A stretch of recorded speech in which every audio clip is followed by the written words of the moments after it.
All right. We are live again this Here we week. go. Our 2026 goal to do live podcasts. We're doing them. Yeah, let's do And it. people are watching. We have 4 people here today. That's Oh, exciting. let's go. The power of social media, the I power of me know. spamming. I know. Well, we have the most famous memer in gravel here today. Would that be Yes. accurate? Yeah, I'll take it. I don't Done. done. Okay, we Sounds are good to joined me. by the Holy Spirit of Gravel. We are going to keep her real name. Well, you can go on the YouTube cover and see it, but Yeah, for the sake and Payson is actually Payson McKelvin's the guy that doxed me. Can we mention men on this podcast or not really? We just pretend they don't exist. oh yeah, we mentioned. I'm men all okay the with that too. Mention men all the time. Yeah, we talk about the guys. We talk about Sophia's husband sometimes. Well, they get in the way. It's all there. Yeah, I guess they have to show up too. They do. Deborah says, "Let's go." Yes. Yo, So we're Deb. getting better at this live thing. Maybe. Maybe.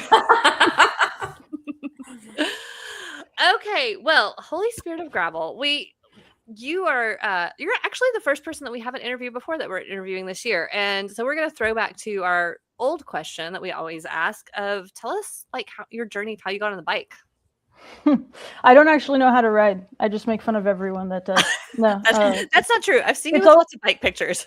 it's always yeah. That's performative. No, it's always funny because every time I listen to everyone else's podcast, like on your channel, and these are the professionals on your channel or whoever else's, but they're always like, I always started running and then I got injured and then I started riding or something. I don't Or know. triathlon.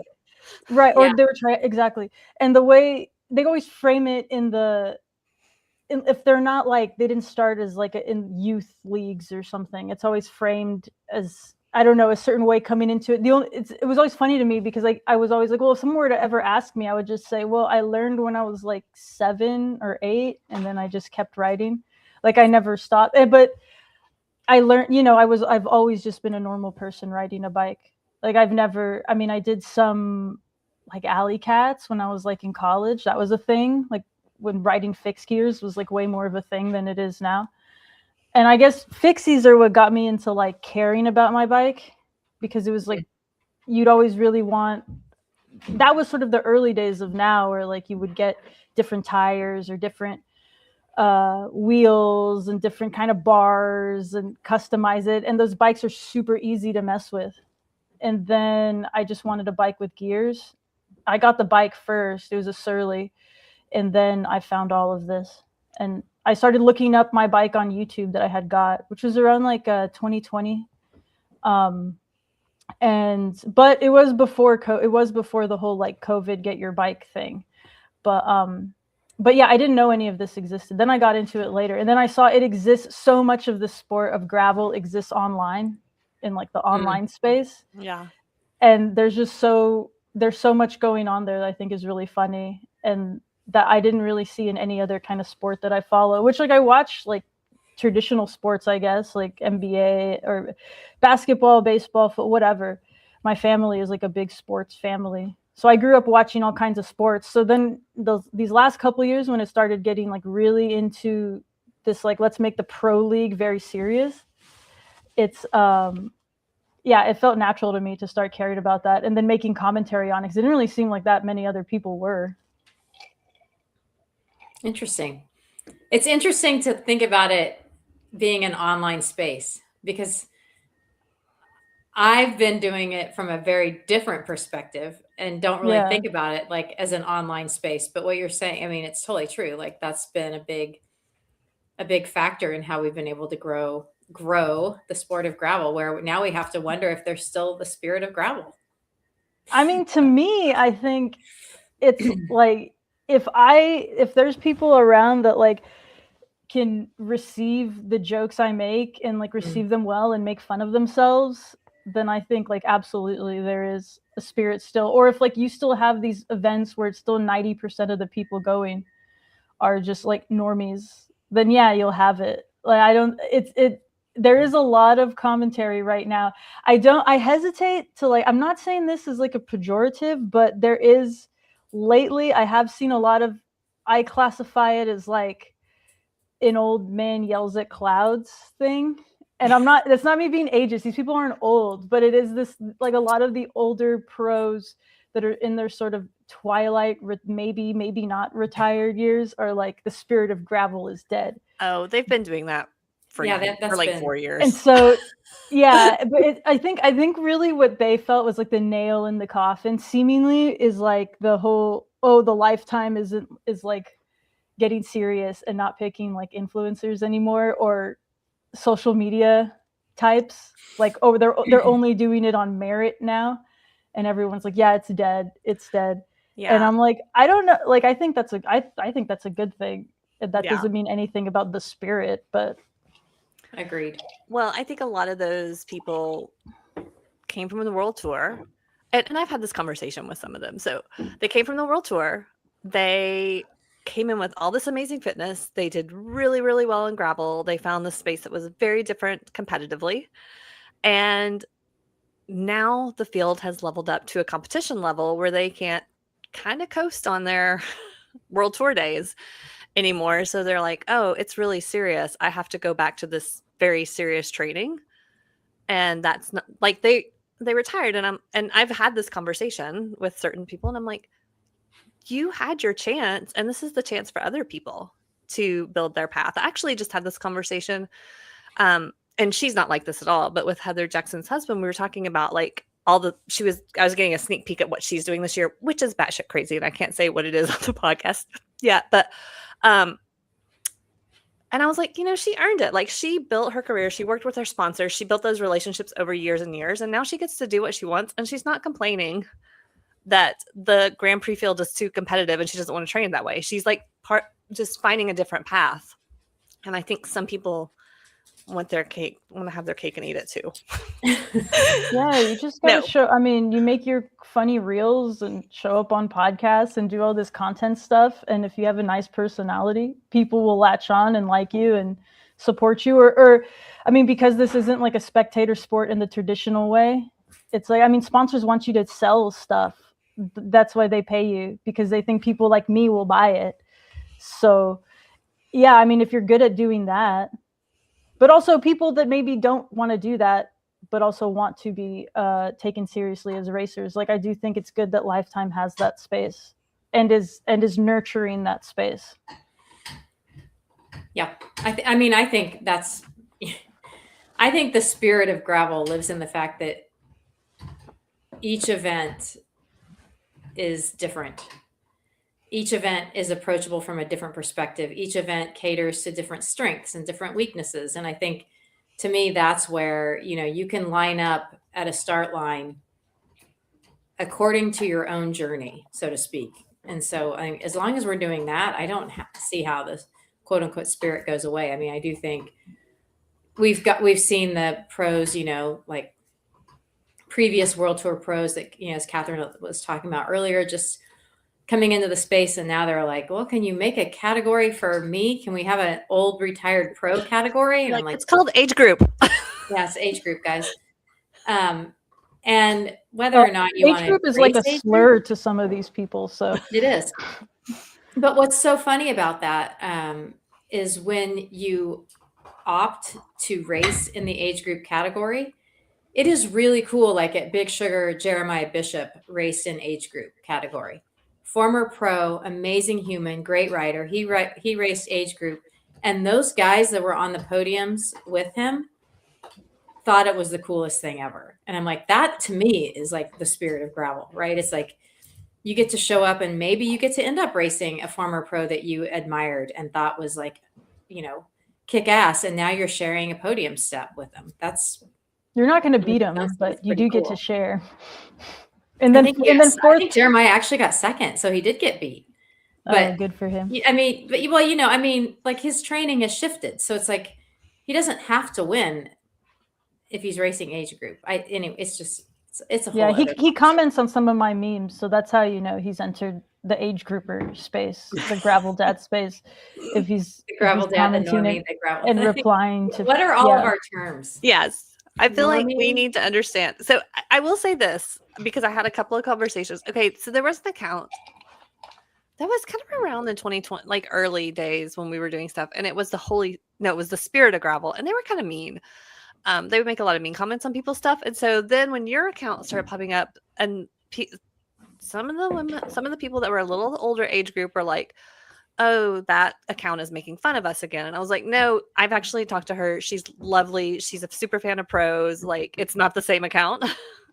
So I was like, you have to understand, like, she's just a true fan of the sport. So yeah, give us the terms, and like, even how did you decide to create a meme account? I'm online too much. I'm on my phone too much, and I'm never gonna submit to any of those blocker apps or anything like that. No, I'm never gonna give in. You're okay. Yeah, I'm fine with it. No, I mean, I guess you could say I've always participated in the meme economy, like by like laughing at and sharing memes that have nothing to do with cycling. But I always kind of thought that my sense of humor aligned with that. Like as a kid, I always kind of wanted to be like a comedy writer, or I always admired like female comedians particularly. But I just never had an outlet for it because I'm just a regular person, went to like college for regular stuff, work regular job, like whatever. But so yeah, I started making it. A friend of mine, so I have a podcast, and my friend that I do my podcast with, there was cycling, as I was getting more and more into it, I would find these other cycling accounts that were making fun of gravel, but also road and whatever else. And I'd literally copy paste them and like put my own text that had something to do with gravel. And I just send them to my friend, and he's like, "You got to start posting these." And I was like, "Yeah, maybe. But I mean, I don't like know anyone, or like, who's even going to see it?" And then so I made the account, and this would have been maybe like 2023. I made the account and I started just like tagging everyone in it. Like I made fun of like how Pete Stetina got mad at like a feed zone drama or something like that, but I tagged him in it and like sent it to him, or I would tag races like making fun or like poking fun at like Bobby Winsel, and then like tag him in it. But it's like so niche that like these people appreciate it, and then it would just get like shared everywhere from there, and then it kind of blew up. But yeah, I'm just online a lot, and like nothing I've ever made has been tailored for the algorithm. Like people ask me that, they're like, "Oh, would you sell a joke for someone, like make a paid spot for someone, or I have been paid, like I've done these like race coverage type thing where I've like been hired, but I've never like sold ad space on my account or anything like that, because or I've never like tailored anything for the algorithm or cared about any of that. Like it always has to make myself and like my friends laugh.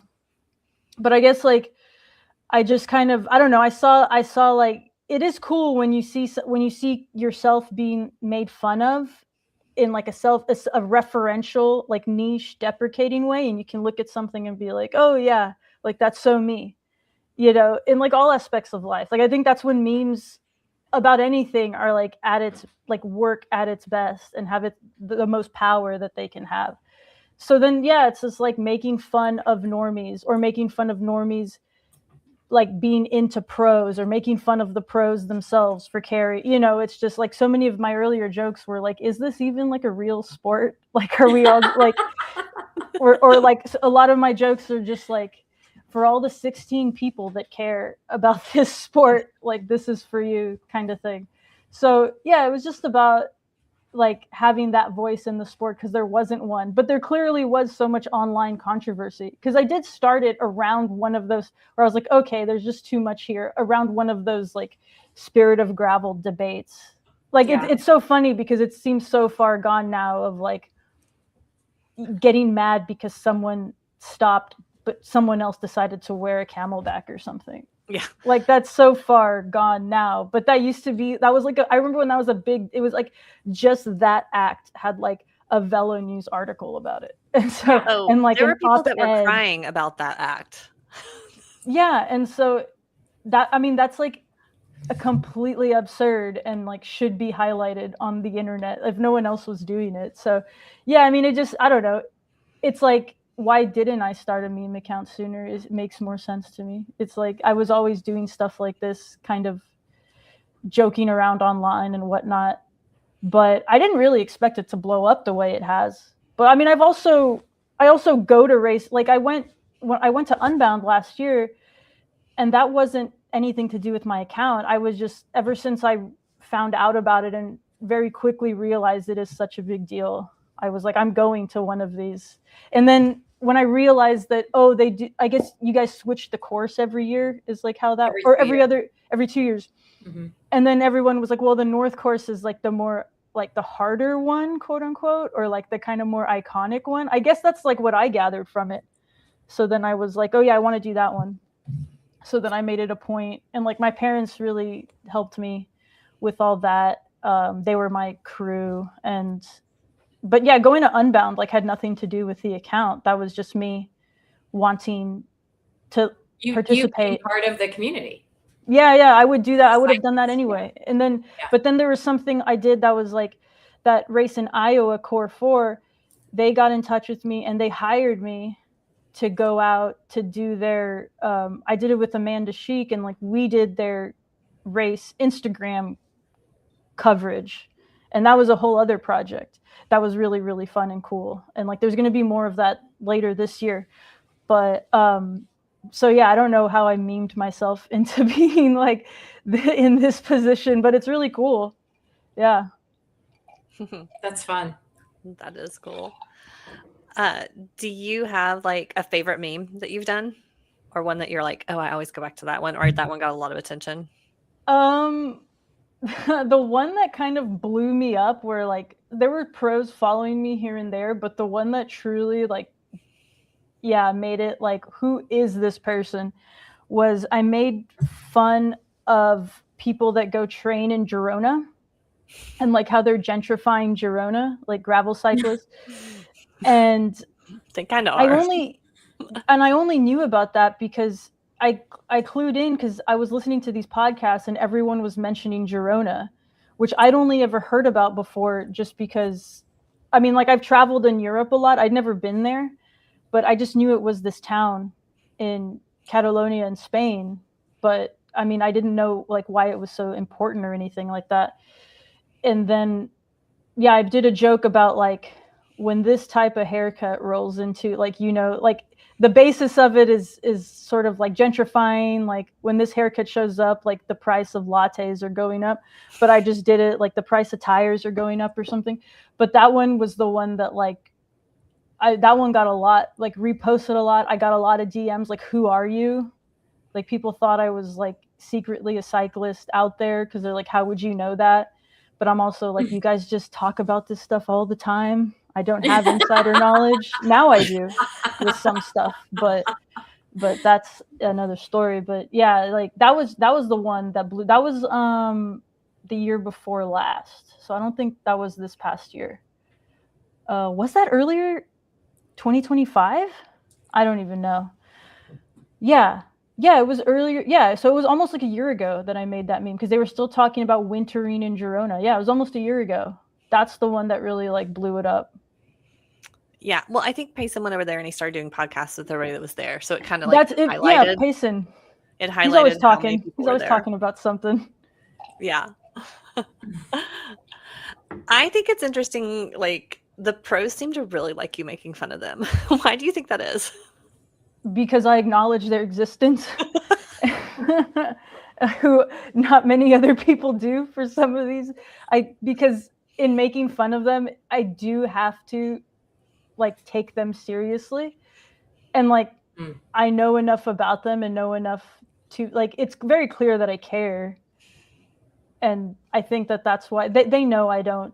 And at this point now, they almost all follow me. I've met a bunch of them in person. If I haven't met them, I've exchanged pleasantries with them on Instagram. And like, I'm just like, I'm not here to, I don't know, put anyone down or like make anyone feel bad about themselves, or I don't think I've ever said anything like that. But I did, like, I made fun of like it's very I mean, I don't mean to pick on Payson McKelvin, but I did make like early on I don't know, does he listen to this? No, but I don't think so. I doubt it. No. When he didn't know what was going on with the women's race, I told him that he could call Christy and I next time. No, he has his own. I'm sure he records his podcast, and I'm sure he seems like the type to go back and listen to his own podcast. I do that, so. I do too, because I have to pull quotes. But I just like listening to myself. But I don't. People are like, I could never listen to myself, and I'm like, I don't really have a problem with it. But no, I like made fun. He posted a picture of like what he was traveling with to a race, and he had like 5 pairs of like Nike sneakers, and I was like, a normie just takes like some gels, like an email that says they got time off from work, and like a bike and a Camelback, and like this is what a privateer takes. And it was like his podcasting equipment, like 5 pairs of Jordans, is like all these like caps. I don't know. It was just like highlighting how the normie pro differences, but at the same time, like we're all going to the same races, which is what I think is cool. Like, I mean, a normie can't go to Girona and then to Kansas and then to Colorado, and then like it's just, I mean, unless you're, I don't know, beyond wealthy, but normal people can't. And so the moments where we like do meet, I think, are like you know, highlighting that humor. And I think I do that well enough that the pros know that I'm not making fun of them. If anything, I've brought more attention to them. And I think especially like some of the women, when the women find out that I'm not like a sweaty guy in a basement, they get like kind of hype, you know. They have in the past anyway, like this you're past a cold year. woman in your parents' basement. Exactly yeah. Truly. I'm getting the hang of this. Exactly yeah. I know that you care. Yeah. That was a pre-recording conversation. We found out the Holy Spirit of Gravel is at her parents' house, and there's no heat because they're in Texas, so it's very cold right now. South Texas. Yeah, and it's pretty cold. So they got the fire going on behind me. Yeah. And the Christmas lights. Very pretty. And the bike and the fire and the Christmas lights that have been up for going on 2 years now. Yeah, we already decided we're not calling them Christmas lights anymore. They're just lights. Yeah, they're just podcast lights. Yeah. Yeah. So the fire does look cozy. But, okay, we did have somebody that was sorry they were late to the Holy Spirit of Gravel World Tour. Oh yeah, TR memes. That's the only other meme account that I like, is that account. That there you go, TR memes. Yeah, TR memes. I know. I made this joke earlier with a friend because they're like, which podcast are you? I was telling a friend of mine. They're like, wait, which podcast are you on now? And then I made the joke of like, because I have been on a lot, seemingly like somewhat in like the last few months. And I was like, I know, you'd think I was like in the manosphere with how many podcasts I'm on. And then I have my own. Just like all those guys, all they ever do is just go on podcasts. Like those are their careers for those losers. So I was like, dude, yeah. That is, I was gonna say, everybody has a podcast. So I know, everyone's got a podcast. Yeah, when we started, it was us and Payson had this podcast, right? I know. That was it. When I started when I got into Gravel, the podcast, it was like Amanda's, Rodeo, y'all's, and like Payson's, yeah. Yep. We keep saying we're going to retire, but every year we just keep coming back. It's fun. Reinventing it. Yeah. And there's new women keep coming into the sport. And I think, we want to tell the stories of both the community, but also the pro women are so fascinating, right? Like, guys are like, I train. And the women are like, I train and I have a PhD and I do this and I do. Yeah. I think because they've had to develop personalities, they're very, you guys know them too. I've only just this year begun to meet them in person, really, but they're all really funny. They all have like very unique personalities. I think Gravel allows them to showcase that in a way, like whether it's through content or through the whole like Lifetime doing like kind of the equitable split kind of thing, and like different kind of personalities.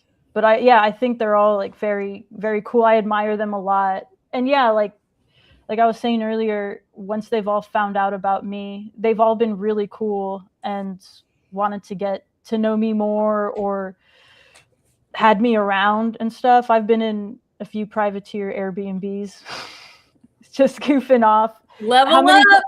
How many times I've heard, don't put that on your account after something is said. A few times, more than a couple times I've heard, but don't mention that. Don't mention it. Keep that off the airways. Yeah. Well, I think too, it's like the women in the sport right now in particular, we are getting to see like they are part of the professionalism of gravel and women's cycling. So it's a really unique time. So it's super fun. This group of women right now that are racing the Lifetime Grand Prix and just even pro women cyclists are finally able to, make money, like get paid. That's like why I was sort of like when these guys like we need to keep gravel like the alternative, like free from corporate experience, blah blah blah. Like if you're talking about stuff is too expensive and people get priced out from stuff, yes, that's true. If you're talking about it's getting too pro, like I think that's just such a short-sighted thing because it's like people should be able to build careers off of this sport if they're some of the best in the world at it and there's a market for it, which there clearly is. Yeah. Well, and the reality is it's generally the men that are saying that came from very secure salaries. And they don't recognize like the path the women still have to go to get to make like what they're making, and it's like you wanting this to stay this certain way, you're actually like squashing the path for women. You're gatekeeping. Yeah. More than the men, because the average man is almost always still going to get more sponsorship than the really good women. Yeah. Yeah, no, for sure. I just want all the sisters out there keep their heads up high. Let's just make Unbound like women only 1 year. See what happens. Hey, Christy, can you work on that? Let's do like a 18 2027. Let's do it. Oh my God, can you imagine the backlash? Yes. Yes, I can. Yes, I can. Normie men maybe are allowed. Just everyone but pro men. And the thing I would actually rather it be the other way around. Pro men and no normie men. Maybe. I don't know. Pro men and normie men. Okay, this is what it is. The pro men and the normie men that weren't shoving their way past us to get like 3 inches further in the start shoot this past year. Yeah, I got to that start shoot like half an hour. I don't know. It was crazy how far back I was, and I was there like half an hour early, 20 minutes early, something like that, which is like you need to just basically camp out. I was there getting our spot because we did the More Women, More Miles lined up to ride. Which is a cool. I wound up in that group, and I didn't. Not that I was like. That's just where I ended up standing, which is actually a cool concept. I think it's like I was thinking about it later, and I was like, yeah, that is cool because I don't know. As someone, I had never ridden a Century before, so that is sort of like a comforting concept of like pacing, that way. Yeah, and I think we talked about this last week with Ali Tetrick. When you are used to going to those things and you just see man after man, like when you see a sea of women's faces, it feels like you belong, and you don't realize how different it feels until you see it. It's also that collective effort was nice from the perspective of there are a lot of women there, but when you have it all mixed in and you don't get to see them, it makes a big difference. Just like, there's been moments at Unbound in particular with like the women's only start or specifically, I think one of the big things that I remember was one of the finish line moments. And I don't remember what year it was, but the number of reporters that were around the female champion in that finish line. And Betsy Welch was there and she just, nudged me and she's like, you did that. meaning like we've never paid attention to the women winners. I mean, we had, but not like that. Like there was a flood of people around that champion. And it was just like that moment where I was like, oh, wow. Like you don't think of it that way, where being able to showcase it. And I think that More Women, More Miles start that Catherine and Allie organized with the red balloon last year, which seemed innocent enough at the beginning, ends up turning into something that's a landmark and makes women feel more comfortable. And more than that, lets the public see there are a bunch of women here, which just encourages more women to sign up. So, yeah. Are you doing the 100 again this year?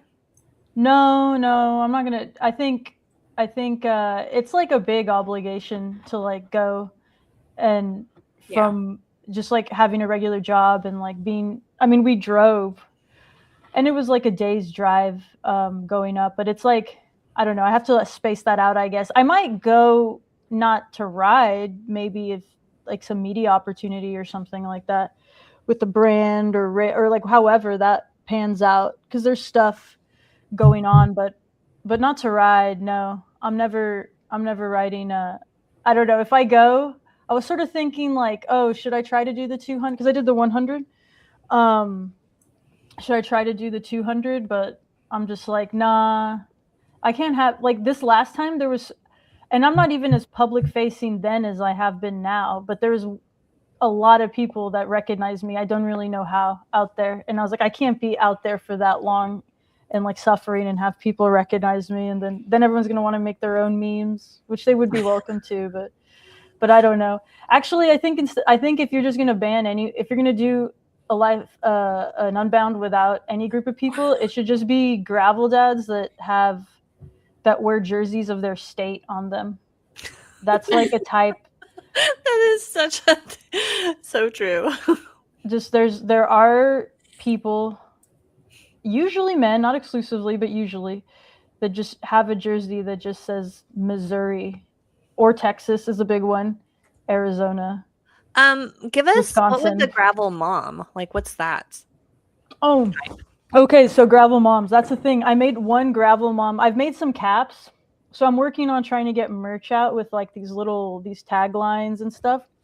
But I made my mom a gravel mom cap. My mom rides bikes. She doesn't ride gravel. It's too bumpy, is what she said once.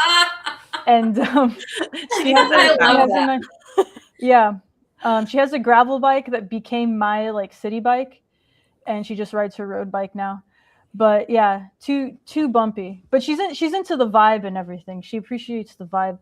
But the gravel mom, the reason I don't make fun of the gravel mom is because gravel, like what I've always said is like gravel moms are sane and normal people. So there's not a lot, like they just go out and ride. They don't think they're pros if they're not. They don't freak out about tires and just buy whatever Dylan Johnson says is great.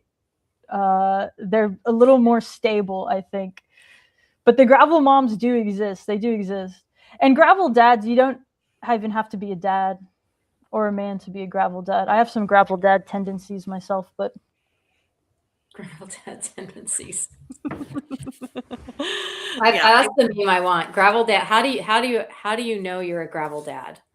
If you're slow, you're a gravel. No, I mean if you're just, I don't know, you just have to be. It's kind of a vibe. It's like a gravel normie who is a little bit delusional, but that's part of the sport, is being a little crazy, being like a little too into tech, maybe. I think these people are called triathletes.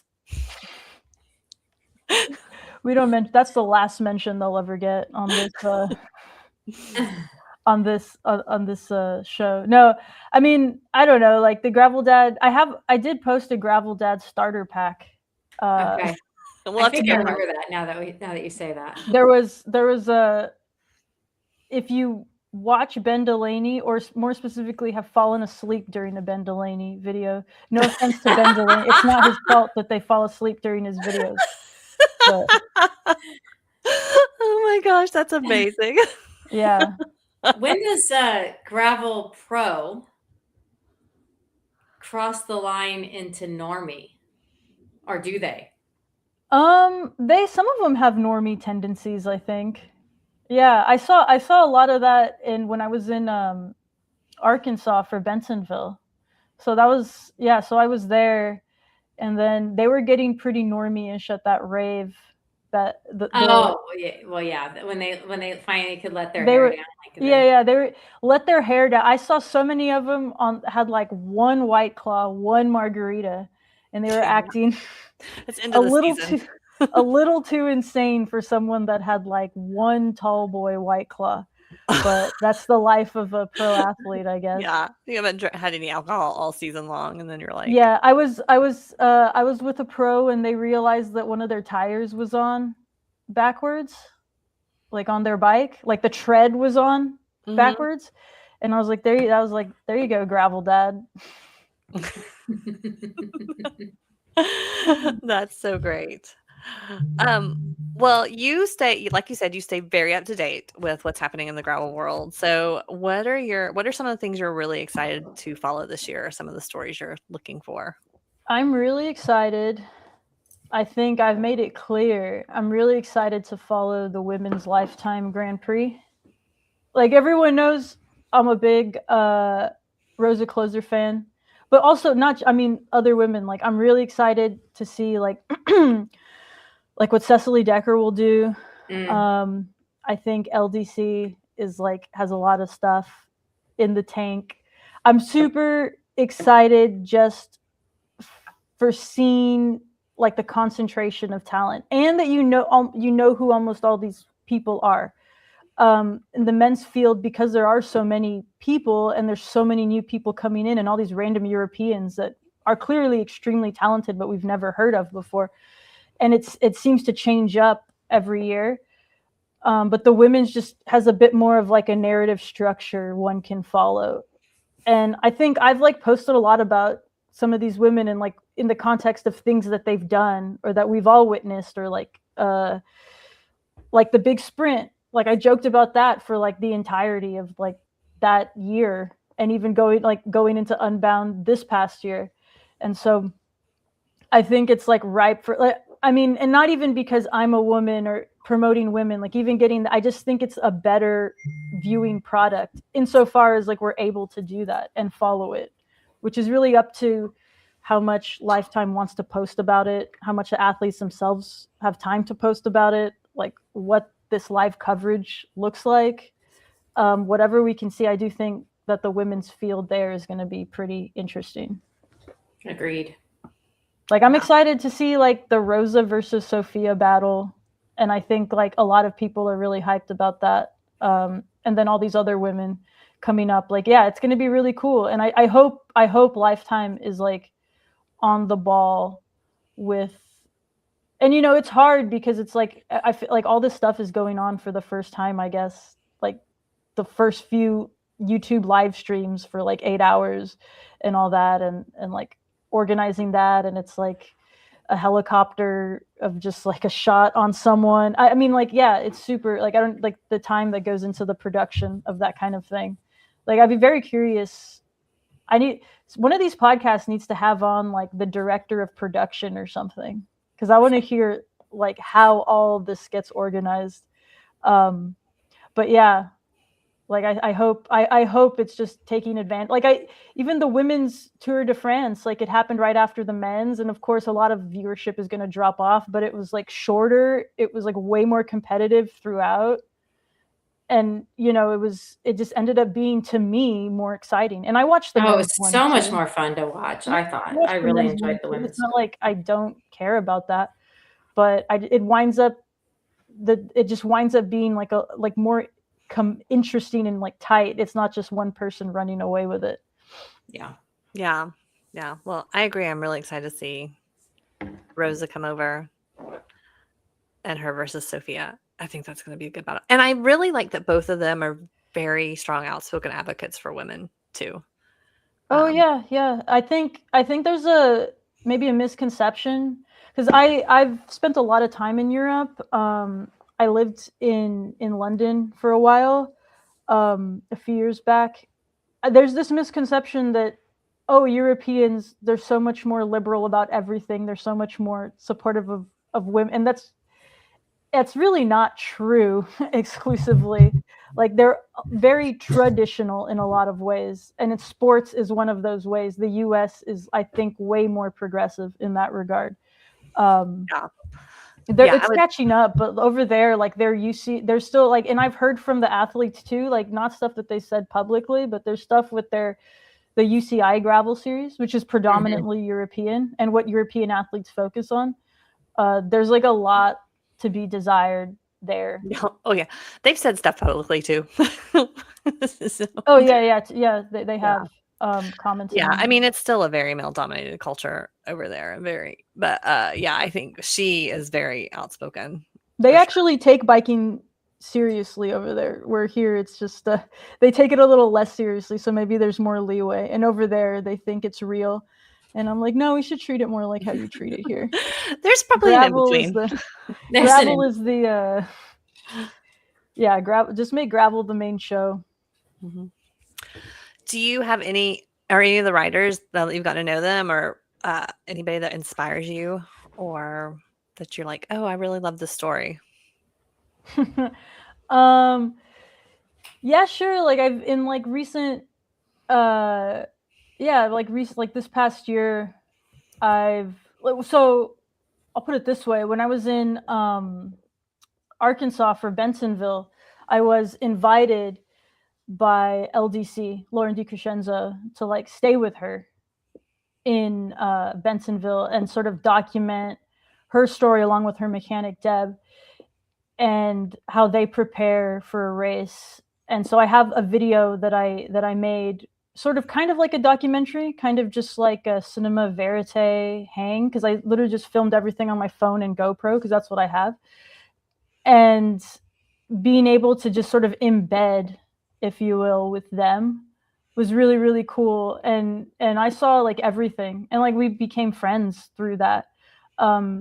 So yeah, I'm excited to share that. I'm just waiting for a good time to post that, because every time I want to post it when I feel like things have gotten quiet, and then like something new comes up. There's just new announcements, crises all over. Oh, there's stuff going on in cycling. There's like society is collapsing, and our government. So yeah, there's something happening every day. So I'm just like, I'll wait till next weekend to post it, and then another thing is going on. So yeah, in like a few days, or in like a week or so, I'm gonna post it.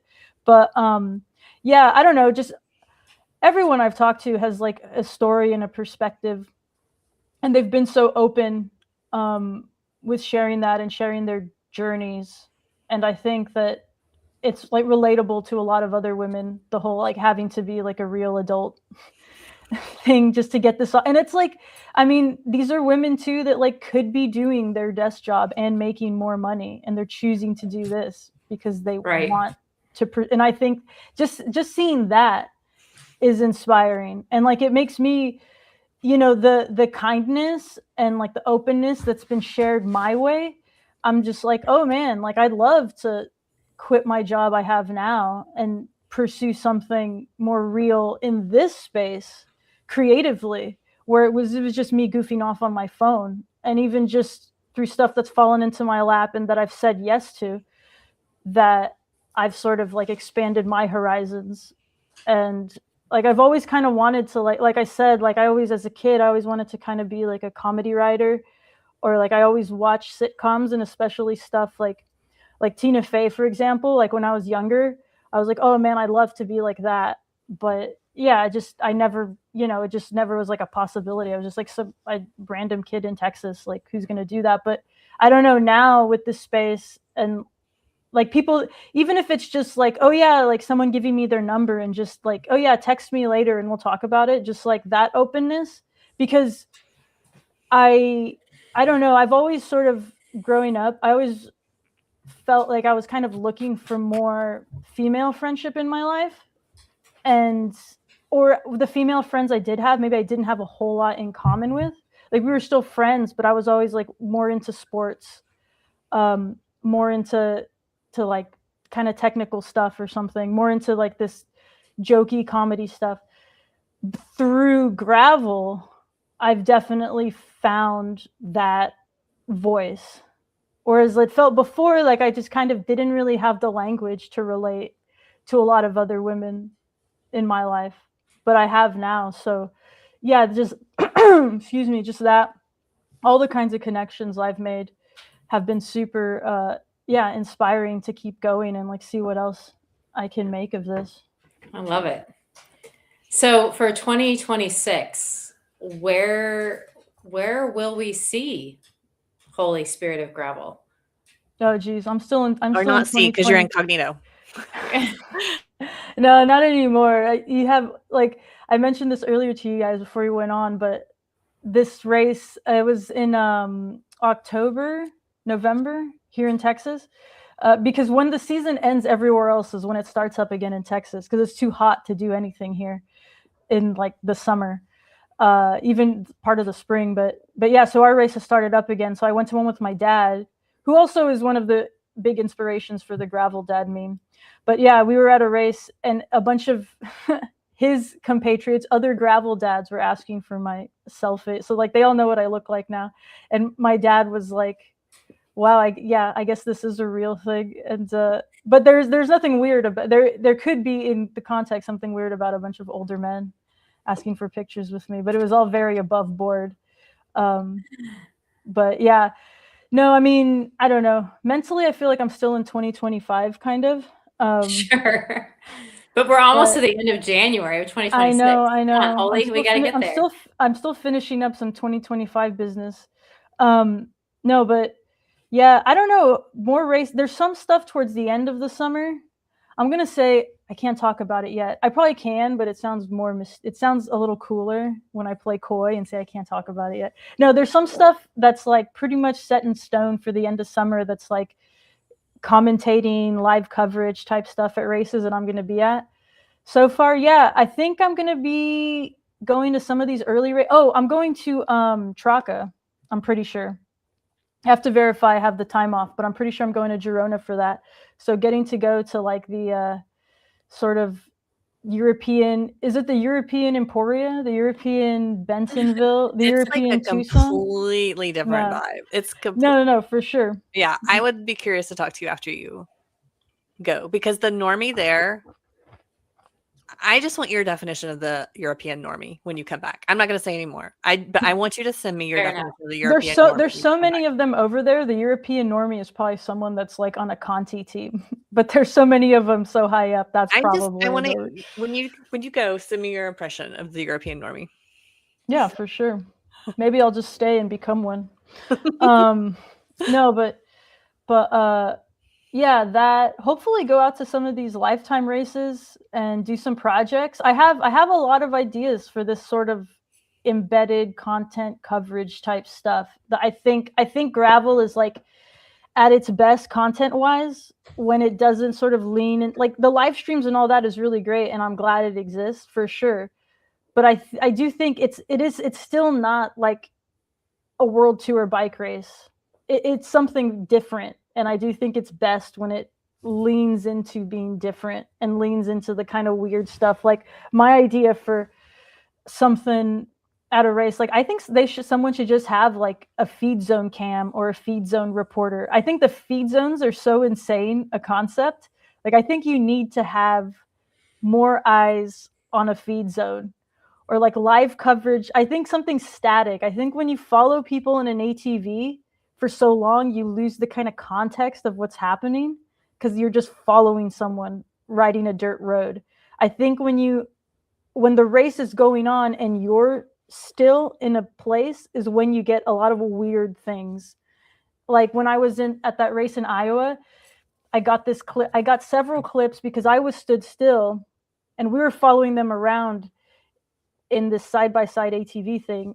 But I would stop in certain spots and just capture them go past. And that's where I got them going through the mud for like a good few minutes of them passing through. But you really got a sense of like how aggravating it was for them.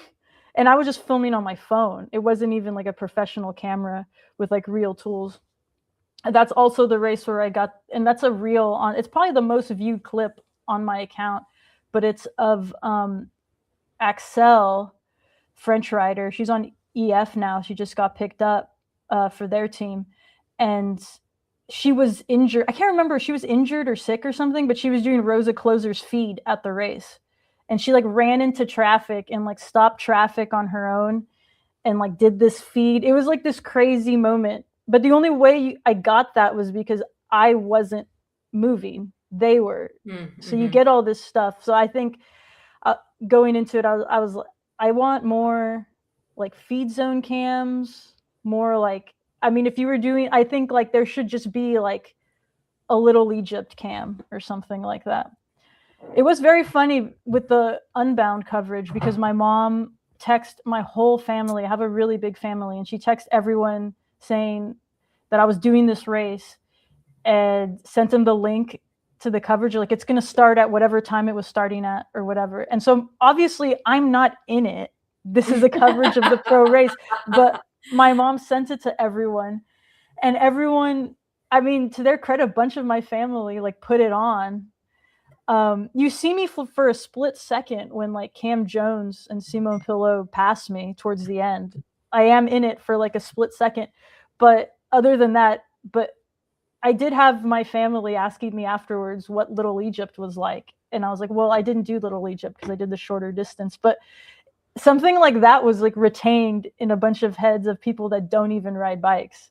So I think leaning into that kind of thing, or just like the weird storytelling you have in this sport, crazy moments, not like Leadville where like they crash out a rider or something like that, that was captured. But yeah, I think that's in Arkansas. I was at the feed zone in Big Sugar, and that was pretty fun. I mean, that was just the one feed zone because of the shortened race, but yeah, and it was a separate feed zone, which was cool. I think the word on the street after that was everyone really liked how that ended. That was a completely separate feed zone. It was like its own other lane that they rode through. But anyway, yeah. So hopefully more races and more getting behind to the do scenes. more behind the scenes stuff. I think there's a lot of stories to tell. And also it's really hard for these, I mean, like to expect these riders to be able to film and produce and do all their own reels themselves. Like they have better things to be doing, eating rice and pasta, putting their legs up, putting on the Normatex, counting their carbs. Yeah, exactly. Measuring bottles. I do think their Jordans. Exactly. I do going on podcasts. Arranging I do hats. think that like the storytelling from someone that isn't them. Like I've done the whole Instagram takeover thing on other accounts, and it's cool. It gets people followers and attention, and it's something that they don't have to worry about. But someone that's interested still gets to see the human side of it and the kind of absurd, funny side of it. Yeah, it is a funny sport. Well, we love the fun that you're bringing to the sport, and I hope I get to be at an event with you sometime this year. And then if people want to follow you, it's just the Holy Spirit of Gravel on Instagram, right? Are you anywhere else? Yeah. I have a podcast called Holy Spirit of Gravel. There's a YouTube channel where I'm starting to upload all these videos. It's just everything is Holy Spirit of Gravel. I should probably copyright that or something at some point. Yeah, like no one steal that. As soon as we get off, I need to do that. Yeah. At least by the URL. Right. And yeah, so I'm just everything's on the Instagram in the links in bio section, but that's where you can find me. Yeah, I don't know. I'm really excited for this coming year. We'll see. I think this is like I thought last year, but I think even this year more so is going to be the really like not make or break because gravel's here, but I think in terms of this is a serious sport. I think like Lifetime is like, we're going to be serious. And I think Graveler Series too is doing that in Europe as well. Like I think they're focusing more on the Europe market, but yeah, I'm really excited for this year. Yay. Well, we will be looking forward to your memes, and thanks so much for taking the time today. Yeah. Thanks for having a slow person on your podcast. We have slow people all the I'm time. on every week. A slow guest. I mean, a